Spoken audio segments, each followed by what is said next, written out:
Hello and welcome back.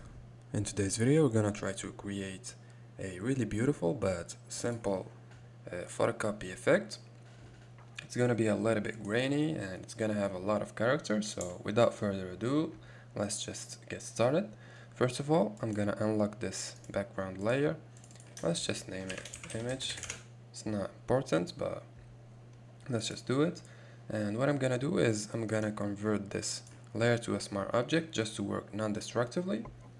And you could of course crop the image if you like. I believe it's already looking good, so I'm not gonna do that just now. And what I'm gonna do right now is I'm gonna add a hue saturation layer by pressing Ctrl and H. And I'm gonna desaturate the image. I'm gonna turn it black and white, of course. And I'm gonna add a curves adjustment layer.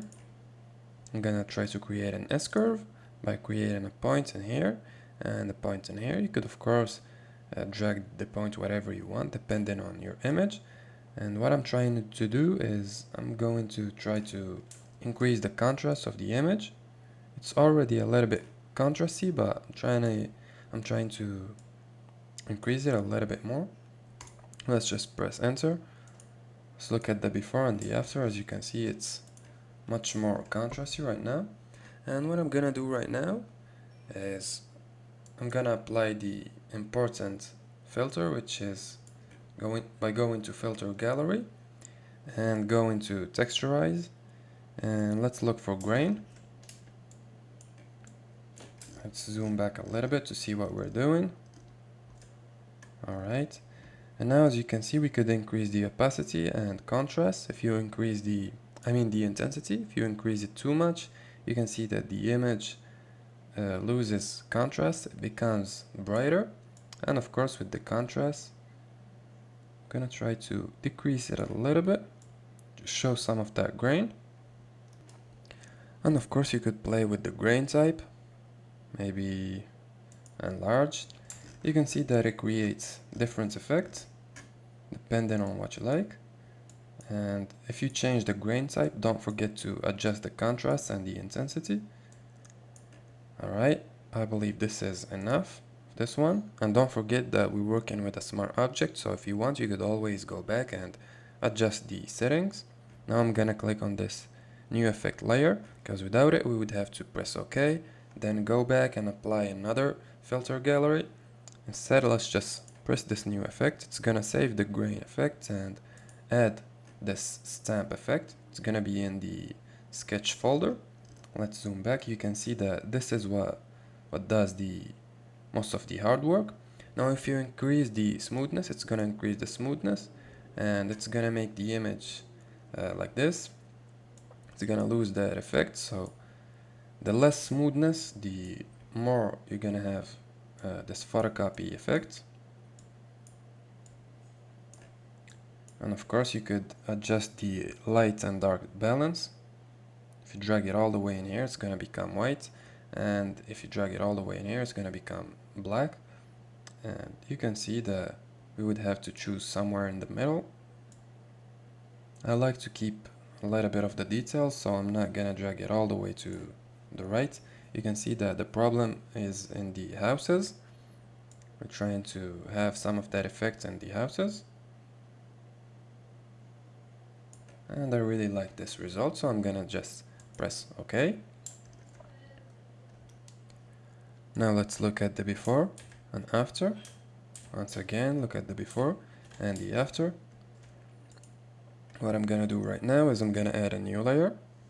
I'm gonna go to the color picker. I'm gonna drag it all the way to the left to choose a black and white value. And for the brightness, I'm gonna pick 50. I'm gonna fill the entire image. And I'm gonna turn this into overlay. This way we hide everything that's 50% black or gray. Now we're gonna go to filter, noise, and we're gonna add a little bit of noise.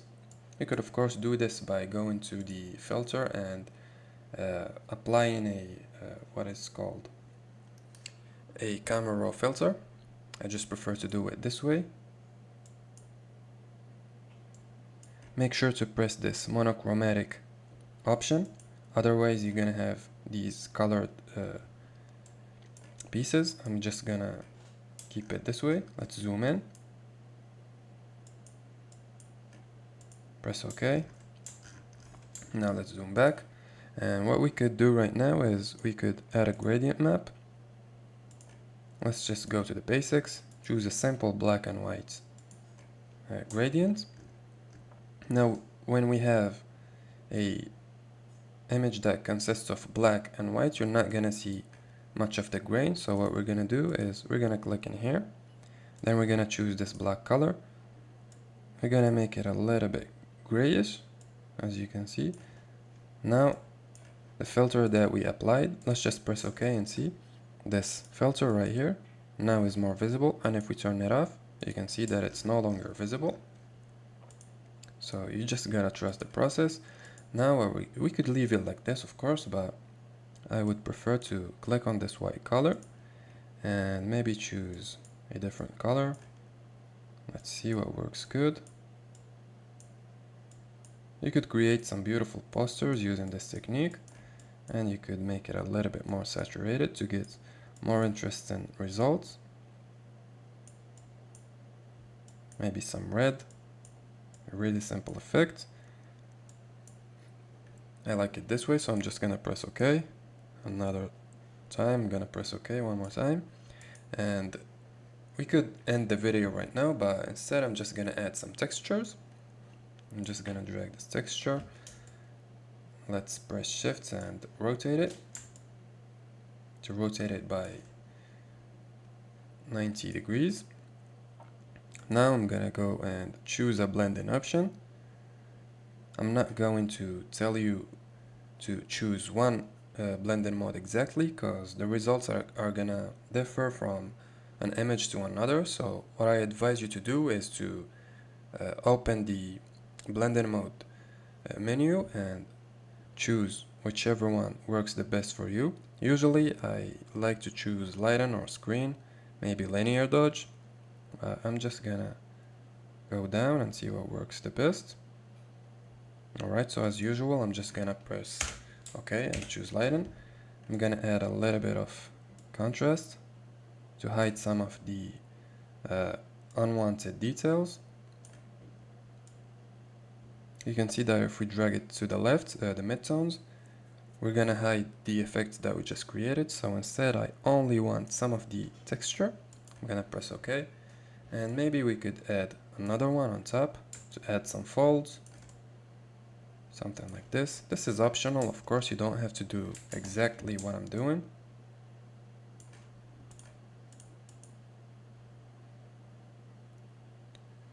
Let's choose screen. Okay, we could play with the opacity, of course. And let's not forget the levels adjustment layer for this one as well. Just something like this. It doesn't have to be too dramatic. And now you could add other effects or just leave it like this. For now, I'm just gonna keep it like this. So if you like the video, make sure to press like, subscribe, and click on the bell icon to receive notifications about upcoming videos.